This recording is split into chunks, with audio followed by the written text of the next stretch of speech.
오늘 함께 말씀 보시겠습니다. 다 함께 보실 말씀은 마태복음 1장 1절의 말씀입니다. 마태복음 1장 1절 말씀 함께 보겠습니다. 한 목소리로 다 함께 읽겠습니다. 시작. 아브라함과 다윗의 자손 예수 그리스도의 계보라. 아멘. 온라인을 통해서 예배하는 우리 행복누리교회 성도님들 가정에 하나님 주시는 사랑과 평안이 있기를 원하고, 또 현장에 나와서 예배하는 우리 성도님들에게도 주님 주시는 은혜가 있기를 축복합니다. 정부 정책이, 예배에 대한 정책이 조금씩 변화되고 있는데, 이번 주에는 현장에서 300석 이하 규모의 교회들은 20명까지는 조건에 관계없이 현장에서 온라인 영상을 촬영하기 위해서 예배 드릴 수 있다라고, 촬영을 위한 예배가 아니라 그냥 현장에 나와서 예배 드릴 수 있다라고 이렇게 좀 약간 변경이 되었습니다. 그래서 온라인을 통해서 예배하기 정말 어려우신 분들은 미리 박민수 목사님이나 저에게 연락을 해주셔서 20명이 넘지 않도록 저희가 통제할 테니까는요, 현장에 나오셔서 예배하셔도 무리가 없을 것 같습니다. 마태복음을 강해를 제가 부임하고 나서 곧바로 시작하고 싶었습니다. 왜냐하면 성경은 우리에게 예수님께까지 자라가라고 고면하고 있고, 저와 성도님의 삶의 목표와 신앙의 목표도 예수님의 마음을 품고 예수님처럼 살아가면 되겠다라고 싶어서 마태복음을 한 절 한 절씩 또 살피면서 거기에 나온 예수님의 성품, 예수님의 마음을 닮아서 살아가면 이보다 복된 삶이 없겠다라고 생각해서 마태복음을 강해를 하려고 했었습니다. 그런데 예기치 않게 이러한 코로나 사태가 이렇게 발생하면서 그것을 계속 미루고 있었죠. 그러다가 기도하는 중에 이제 더 이상 미루면 안 되겠다. 코로나 끝날 때까지 기다릴 필요가 없겠다. 언제 끝날지도 모르고. 그래서 저와 성도님이 마태복음을 통해서 예수님께까지 자라가는, 또 예수님처럼 살아가는 그런 복된 삶이 되었으면 좋겠다라고 마음을 먹고 오늘부터 마태복음 강의를 시작합니다. 말씀을 들으면서 한 가지라도 이번 주에는 이런 마음으로, 이런 행함으로 살아가야 되겠다라고 하면 되는 겁니다. 말씀을 듣다가 그런 은혜가 저 성도님에게 있기를 주님의 이름으로 축원드립니다. 마태복음은 약 AD 50년에서 70년 사이에 기록된 말씀입니다. 유대인들을 향해서 특별히 이 말씀이 기록됩니다. 대상이 유대인입니다. 유대인들은 자신을 하나님의 아들 메시아라고 이렇게 말했던 예수님을 십자가에 못 박고 50년, 70년이 흘렀음에도 불구하고, 예수님이 한 30년 정도에 돌아가셨다면 20년, 길게는 40년이 지났음에도 불구하고 또 다른 메시아를 계속해서 기다리고 있었습니다. 마태에게 이러한 유대인들은 원수였죠. 자신의 스승을 죽였고 자신까지 핍박했던 사람들이기 때문에 원수와 같은 사람들이었습니다. 그런데 마태는 그런 사람들을 포기하지 않고 예수님이 메시아이시다라는 그런 복음을 끊임없이 그들에게 증거를 하고 있습니다. 그래서 이 마태복음은 원수와 같은 사람들을 향한 사랑의 말씀이라고도 할 수가 있습니다. 마태는 이 복음서를 기록하면서 가장 먼저 1장 1절부터 17절까지 뭘 기록하죠? 예수님의 계보, 예수님의 족보에 대해서 한 사람 한 사람의 이름을 기록하면서 기록해 놓았죠.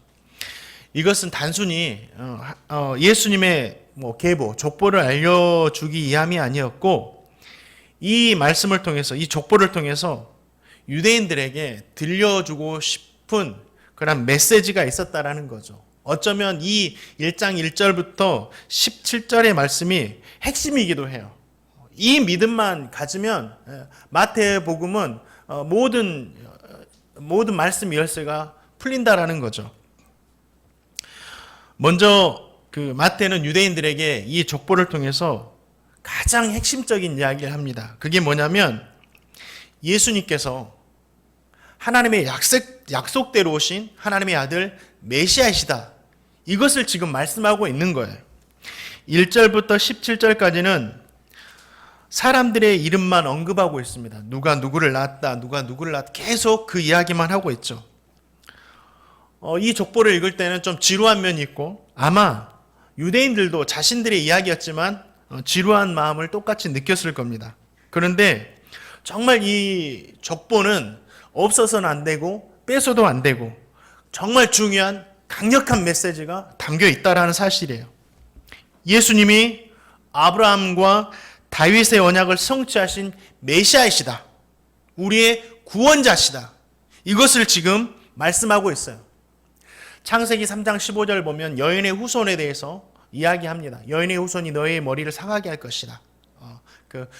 하와의 후손으로 이렇게 오시겠다고 말씀하셨죠.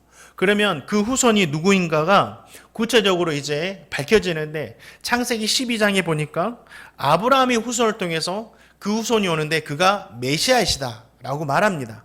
또 사무엘하 7장에서도 다윗의 후손이 올 것인데 그 사람이 누구냐? 바로 메시아이시다. 그러면 여인의 후손은 아브라함과 다윗을 통해서 이 땅에 오셔야만 했었습니다. 그 사람이 바로 누구냐? 메시아이시고 바로 약속을 성취하신 예수님이시라는 거죠. 자, 창세기 12장 3절 말씀, 저와 성도님 한번 같이 읽어보겠습니다. 창세기 12장 3절 말씀, 아브라함에게 약속하신 메시아이십니다. 읽겠습니다. 시작. 너를 축복하는 자에게는 내가 복을 내리고 너를 저주하는 자는 내가 저주하리니 땅의 모든 족속이 너로 말미암아 복을 얻을 것이니라 하신지라. 이 너로 말미암아 복을 얻겠다고 말씀하신 게 뭐냐면, 아브라함 자체로 복을 얻는 게 아니라 아브라함을 통해서 후손을 보내주시고, 그 말씀 뒤에를 읽어보면 아브라함을 통해서 후손을 보내주시고 천하 만민이 너로 인해서 복을 얻겠다라고 말씀하셨습니다. 아브라함뿐만 아니라 다윗에게도 이 말씀을 사무엘하 7장에서 약속해 주셨죠. 그럼 뭡니까? 예수님께서 태어나시는 것은 우연이 아니라는 거. 어느 날 갑자기 때가 되어서 그냥 아무렇게나 탄생하신 분이 아니라 하나님의 구원의 계획에 따라서 오래전부터 약속된 그 약속이 지금 성취되었다라는 거예요. 이 말씀에는 정말 중요한 신앙의 진리가 담겨 있습니다. 먼저는 뭐예요? 제가 앞에서도 언급했는데 예수님은 말씀의 성취로 하나님의 약속대로 오신 구원자, 하나님의 아들 메시아이시다. 하나님의 말씀이 한 개라도 100가지 약속이 있었다면, 한 개라도 어그러졌다면 그는 메시아가 아니에요. 이 말씀은 다음 주에 또 하게 될 것입니다. 또 한 가지 이 말씀을 통해서 알 수 있는 것은 예수님께서 말씀의 성취로 오심으로써 이 하나님의 말씀이, 이 성경이 거짓이 없는 진정한 하나님의 말씀이라는 것을 우리에게 알려주는 거예요. 예수님이 이 땅에 메시아로 태어나지 않았다고 한다면, 이 약속대로, 약속과 상관없이 태어났다고 한다면 이 성경은 뭐예요? 거짓이 된다라는 거죠.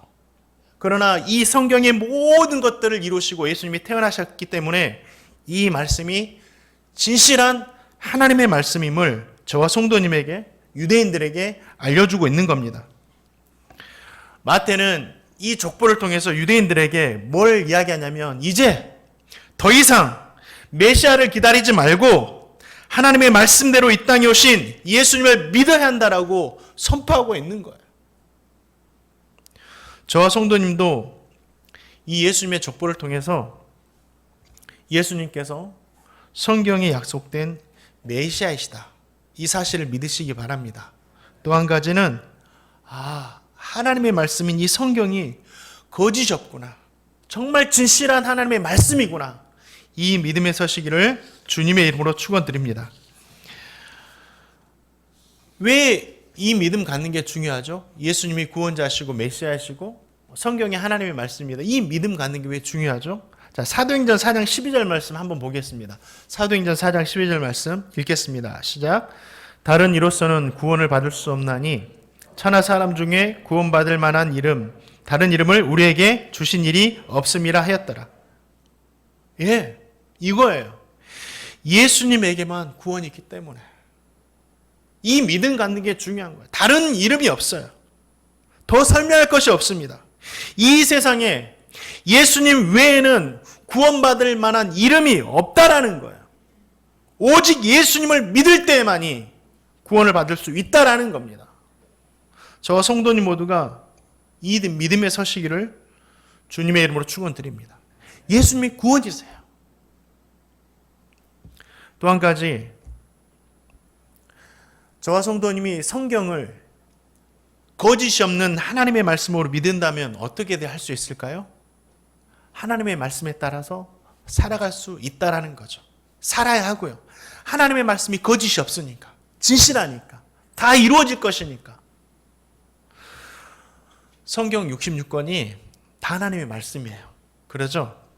거기에는 구원의 이야기뿐만 아니라 교훈과 책망과 바르게 함과 의로 교육하기에 유익한 모든 말씀들이 다 담겨 있어요.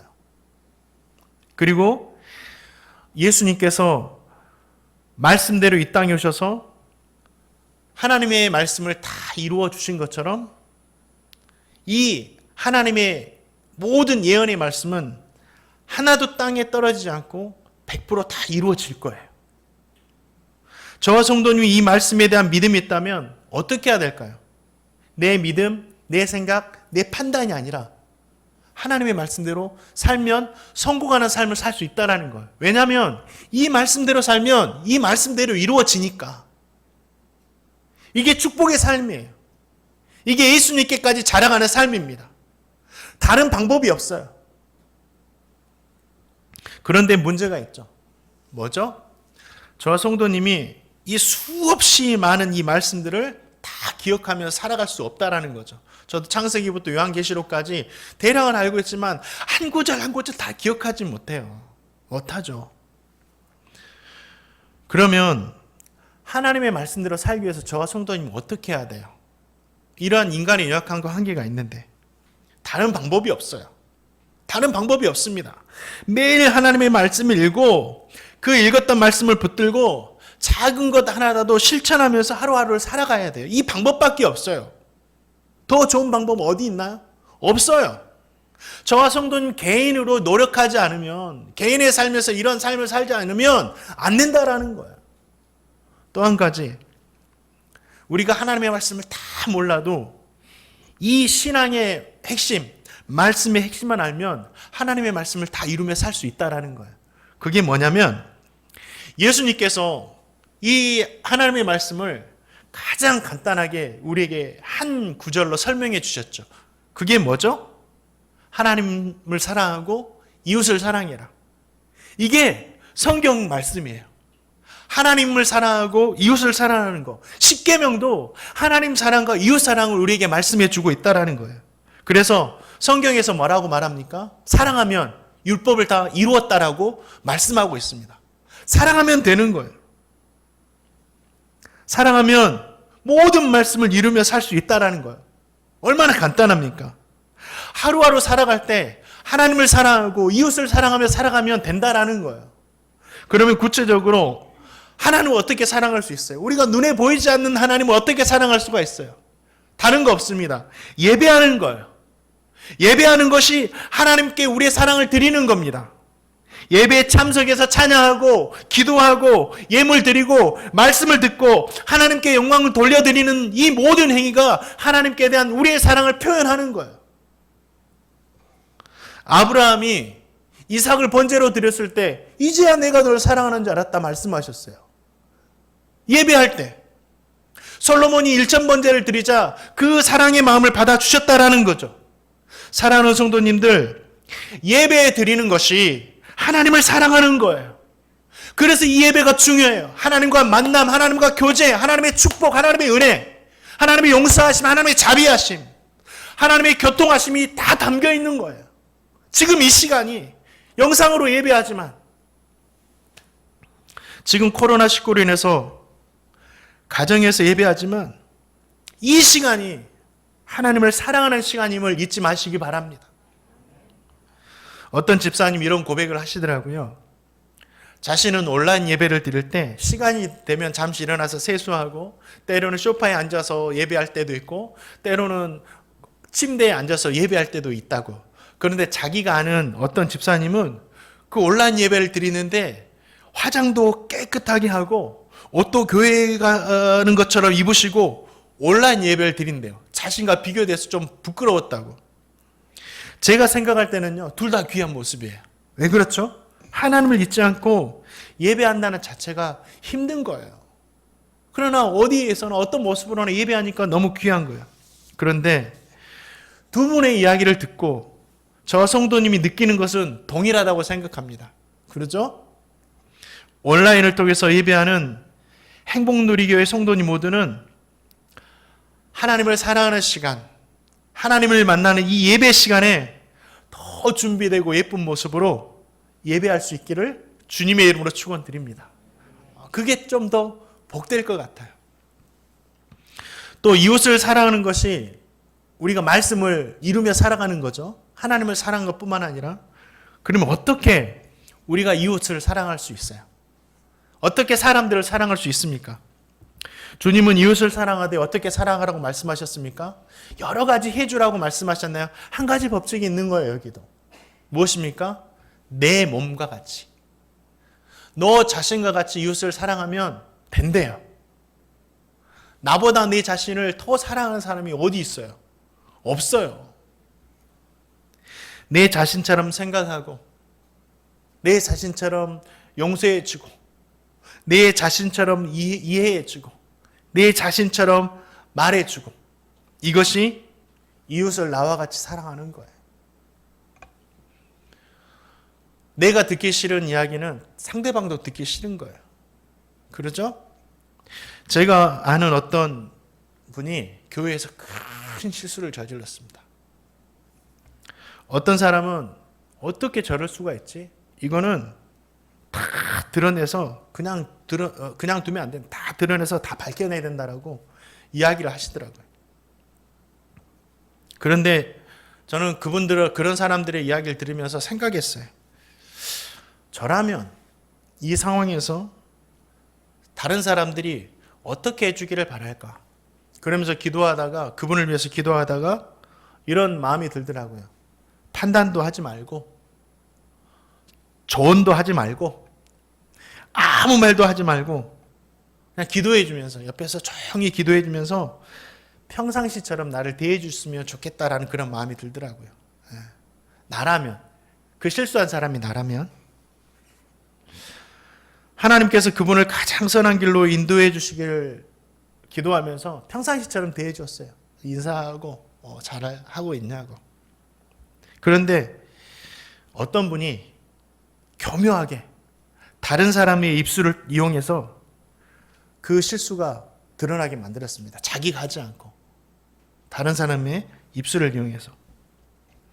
정말 자신의 일이라면 그렇게 했을까라는 한번 물음표를 찍어봅니다. 결국은 이 실수한 것들이 다 드러나가지고 이분이 교회를 떠나게 되시죠. 저는 스스로가 깨닫고 스스로가 고백해서 스스로가 해결되면 더 아름답겠다라는 생각이 들었어요. 그래서 좀 기다렸는데 그런 기회마저 주질 않은 거죠. 저는 무엇이 정답인지 몰라요.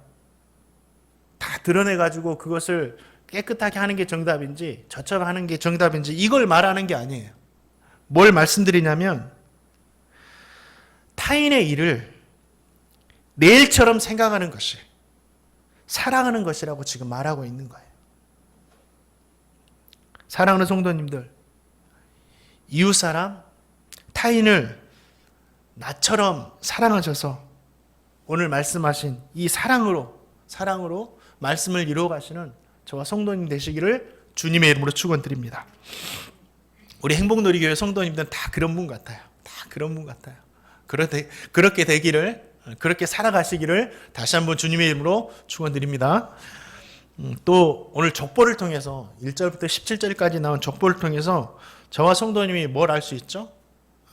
참 중요한 건데 하나님은 신실하시다. 이게 뭐죠? 하나님은 변함이 없으시대요. 하나님은 처음부터 끝까지 동일하시대요. 하나님 한 번 말씀하신 것은 꼭 이루어 주신 분이시래요. 믿을만 하시대요. 이런 뜻이 신실한 거예요. 예수님께서 이 땅에 오시기까지 아브라함을 시작으로 오늘 족보에 보니까 14대씩 3번을 기록했죠. 그리고 42명의 이름을 올려놓았습니다. 42분의 사람들 다 신앙의 위인들인데, 그런데 자세하게 삶을 들여다보니까 연약한 모습들이 너무 많아요. 완벽한 사람이 한 사람도 없어요. 그런데 그 사람들을 통해서 하나님이 자신의 약속의 말씀을 이루어 가시는 거예요. 이게 얼마나 위험한 모험인지 아세요? 이 연약한 사람들을 통해서 하나님의 말씀을 이루어 가시기 때문에 하나님의 계획이 이 연약함 때문에 부서지고 깨질 위기가 얼마나 많았는지 몰라요. 그런데 하나님이 이루어 가세요. 아브라함만 보더라도 하나님의 말씀을 잘못 이해해서, 믿지 않는 게 아니에요. 잘못 이해해서 사라의 몸종이었던 하갈에게서 이스마엘을 낳죠. 그리고 이게 하나님의 약속인 줄 알았어요. 후손인 줄 알았고. 그런데 하나님의 뜻은 몸종 하갈이 아니라 아내 사라로부터 이삭을 낳고, 이삭을 통해서 당신의 계획을 계속해서 이루어가기를 원했죠. 하마터면 아브라함의 연약함으로 인해서 하나님의 계획이 엉망진창이 될 뻔했어요. 이뿐 아니에요. 3절 말씀을 보면 야곱의 넷째 아들이었던 유다가 나옵니다. 유다. 그에게는 엘, 오난, 셀이라는 3명의 아들들이 있었죠. 유다의 장자 엘이 다말이라는 여자와 결혼을 하는데, 하나님 보시기에 이 엘이라는 사람이 너무 악해서 하나님 생명을 취해가십니다. 후사가 없이 엘이 죽자 계대결혼이라는 그 풍습에 따라서 둘째였던 오난이 이 다말을 취해서 후사를 이어야 했었습니다. 그게 이스라엘의 풍습이었어요. 그런데 아이를 낳아도 자신의 씨가 될 수 없음을 알았던 그 둘째가 교묘하게 아이를 갖지 못하도록 머리를 씁니다. 그 모습이 하나님 보시기에 너무 악해서 이 둘째의 생명도 하나님이 취해가세요. 이제 셋째 셀이라는 아들이 남았죠. 그런데 유다가 걱정을 하는 거예요. 이 셀도 죽으면 어쩌지? 이런 걱정이 되겠죠. 그래서 다말에게, 야, 지금 너무 어려서 셀을 너에게 줄 수 없으니 잠시 너의 집에 가 있어라 라고 보냅니다. 그래서 이제 집에 가 있는데, 친정에 가 있는데 소식이 없는 거예요. 그래서 시아버지 유다가 자신이 있는 곳으로 온다는 소식을 듣고 어떻게 합니까? 다말이 분장을 하죠. 그래서 몸을 파는 여인의 모습을 해서 유다와 동침을 해버립니다. 동침을 해버려요. 그렇게 낳은 아이가 3절에 기록된 다말에게서 낳은 베레스입니다. 얼마 사람이 연약해요. 이 있을 수 없는 일이에요. 어떻게 이런 사람들을 통해서 하나님이 인도해 가시나? 그런데 그렇게 생각하는 게 아니라 어떤 거냐면, 인간의 연약함으로 하나님의 계획이 엉망진창이 되려 하는데 하나님은 그 연약함마저 선으로 바꾸셔서 약속을 이루어 가신다라는 거예요. 하나님이 악하신 분이 아니라 하나님은 이 인간의 악함과 연약함까지 선으로 바꾸셔서 인도에 가시더라는 거예요. 얼마나 하나님이 감사해요. 7절과 10절에 기록된 아비야와 문하세라는 사람이 있는데 이스라엘 왕이었어요. 근데 이스라엘 왕이었음에도 불구하고 우상 숭배하고 하나님의 보시기에 갖가지 악행만 저질렀던 그런 사람이에요. 도대체 이런 사람이 예수님이 어떻게 족보에 들어갈 수 있나 할 정도의 모습을 하고 살았던 사람이 이런 사람이에요. 그런데 하나님은 그러한 연약함과 제약에도 불구하고 큰 것과 상관없이 그들을 거쳐서 예수님을 아브라함과 다윗의 자손으로 이 땅에 오게 하셨다라는 거예요. 이것은 무엇을 말씀하고 있죠? 사람의 연약함이 있고 방해가 있고 사탄의 그러한 계략들이 있어도 하나님이 신실하셔서 말씀하신 것을 반드시 이루어 가신다라는 거예요. 연약함을 선으로 바꾸사, 악함을 선으로 바꾸사. 이게 하나님이세요. 자, 민수기 23장 19절 말씀, 우리의 말씀으로 한번 읽어보겠습니다. 시작. 하나님은 사람이 아니시니 거짓말을 하지 않으시고 인생이 아니시니 후회가 없으시도다. 어찌 그 말씀하신 바를 행하지 않으시며 하신 말씀을 실행하지 않으시려. 믿으십니까? 족보를 보면서 신실하신 하나님을 생각하면서 정말 신앙의 은혜를 깨닫습니다. 먼저는 하나님은 족보에 기록된 사람들뿐만 아니라 저와 성도님들도 인도하시는 거예요. 저와 성도님의 연약함과 관계없이 하나님께서 말씀하신 그 말씀을 이루어 가시는 거예요. 저와 성도님도 아브라함처럼 잘못 이해할 때가 있어요. 그렇죠. 하나님의 말씀이 이건데 잘못 이해해요. 그래 엉뚱하게 행동할 때가 있다라는 거죠. 또한 유다처럼 두려울 때가 있어요. 이렇게 해도 될까? 그런데 하나님은 실수하면 그 실수를 수정해서 사용하시더라고요. 인도하시더라고요.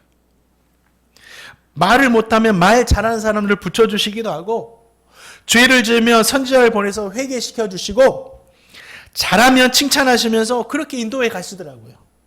신실하신 하나님은 우리 자신의, 저와 성도님의 그 연약함과 악함을 선으로 바꾸셔서 계속해서 지금까지 인도하셨다라는 거예요. 이 사실을 믿으시기 바랍니다. 그렇기 때문에 주 안에 있으면 평강이고 승리라는 거예요. 주 안에 있기만 하면 하나님이 어떻게든 고쳐서 계속해서 우리를 인도해 가실 것이니까. 또 이 족보를 통해서 무엇을 우리는 보게 됩니까? 보이지 않는 하나님을 보게 돼요. 보이지 않는 하나님. 자, 이 족보는 사람의 이름만 가득합니다. 예수님의 마지막에 나오지만 다 사람의 이야기예요. 하나님의 이름은 기록되지 않았습니다. 그러나 분명히 저와 성도님이 아는 건 뭐예요? 살아서 역사하시는 이 하나님을 볼 수 있다는 이 족보를 통해서. 하나님이 살아계시잖아요. 이 사람들 이면에, 뒤에서 믿음의 눈으로 보니까 그 사람들 뒤에서 역사하시는 그 하나님을 보게 된다라는 거예요. 아브라함과 함께 하신 하나님, 이삭과 함께 하신 하나님, 야곱과 함께 하신 하나님, 다윗과 함께 하신 하나님이 보이더라는 거예요. 보이십니까? 저는 보여요. 그 하나님께서 지금 저와 성도님과 함께 하세요. 보이시나요? 저는 느껴지고 보여요. 하나님이 나와 함께 하신다. 하나님 나를 붙들고 계시다. 하나님 나의 삶을 인도해 가신다. 우리의 눈으로 볼 수 없고, 귀로 들을 수 없고, 손으로 만질 수 없고, 그렇지만 믿음의 눈을 뜨고 보니까 저와 성도님과 함께 하신 하나님이 계시다라는 거예요. 그 하나님께서 저와 성도님의 삶을 지금도 붙들고 인도해 가신다라는 거예요. 믿으시기 바랍니다. 바라기는 신실하신 하나님께서 저와 성도님을 지금도 선하게 인도하고 계심을 믿으시고, 코로나19 상황이지만 하나님이 여전히 우리의 삶을 계속해서 가장 좋은 것으로 선하게 인도하고 계심을 믿으시기 바랍니다. 마지막으로 저와 성도님이 이 족보를 통해서, 마태가 들려준 족보를 통해서 무엇을 알 수 있죠? 우리의 삶의 다짐을 한 가지 해야 되는데, 예수님을 위해 살아야 된다는 거예요. 예수님을 위해서. 예수님을 위해서 살아야 된다. 이 족보를 통해서 우리 볼 수 있는 게. 자, 마태복음 1장 16절 말씀 한번 읽어보겠습니다. 마태복음 1장 16절 말씀 시작. 자,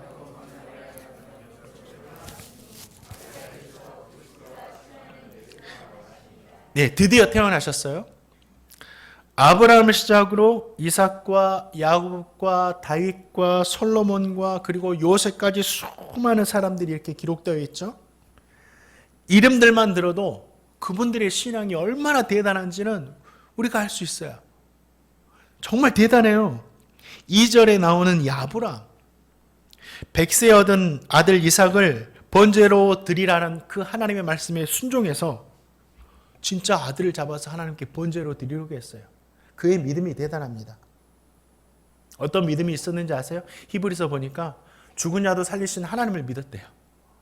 내가 하나님께 드려도 하나님이 살려주실 거다. 이 믿음이 얼마나 대단해요.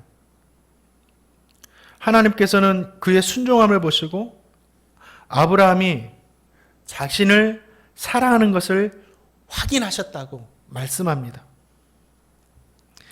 이삭도 대단하죠. 거부할 수 있는데 그냥 죽어요. 드리세요. 하나님이 원하신다면. 저는 아브라함에게 그래서 미쳤냐고. 하나님 그런 분 아니라고. 2절 말씀에 나온 야곱이 누구죠?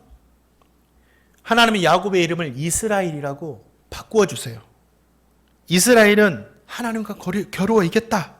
하나님께서 그를 삶을 주도해 가신다. 이런 뜻이 있어요. 야곱은 하나님과 겨루어 이겼던 사람이에요. 얼마나 대단합니까? 얼마나 그 이름이 멋져요. 6절에 기록된 다윗은 어릴 적부터 하나님의 노래 들었어요. 그리고 이스라엘의 왕으로 기름 부음을 받습니다. 나중에는 하나님께서 다윗에게 뭐라고 말씀하세요? 내 마음이 합했다. 정말 이보다 더 큰 칭찬이 없죠.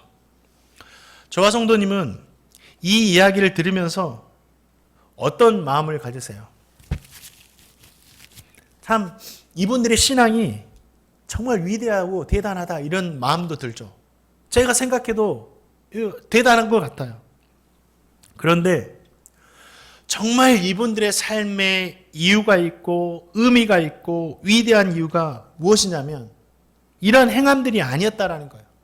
아브라함 이삭을 드렸고 야곱이 하나님과 씨름해서 이겼고 다윗이 하나님의 마음에 합한 사람이 됐고 이렇게 살았기 때문에 이들이 위대하고 의미가 있는 삶이 되지 않았다라는 거예요.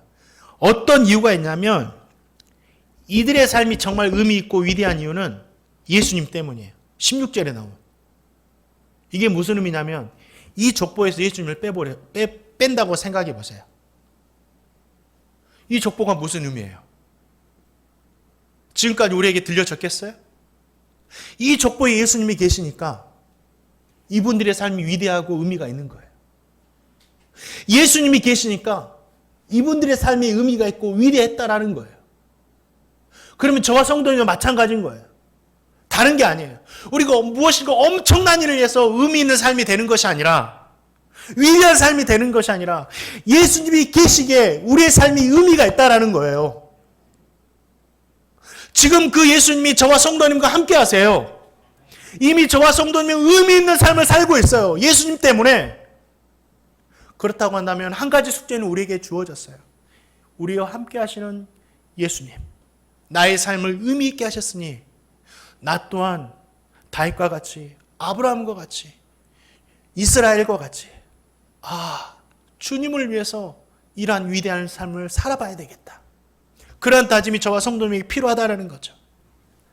바라기는 저와 성도님 모두가 이 사실을 깨달으시고 정말 신앙의 조상들과 같이 주님을 위해서 살아가고 쓰임받는 믿음의 삶이 되시기를 주님의 이름으로 축원드립니다.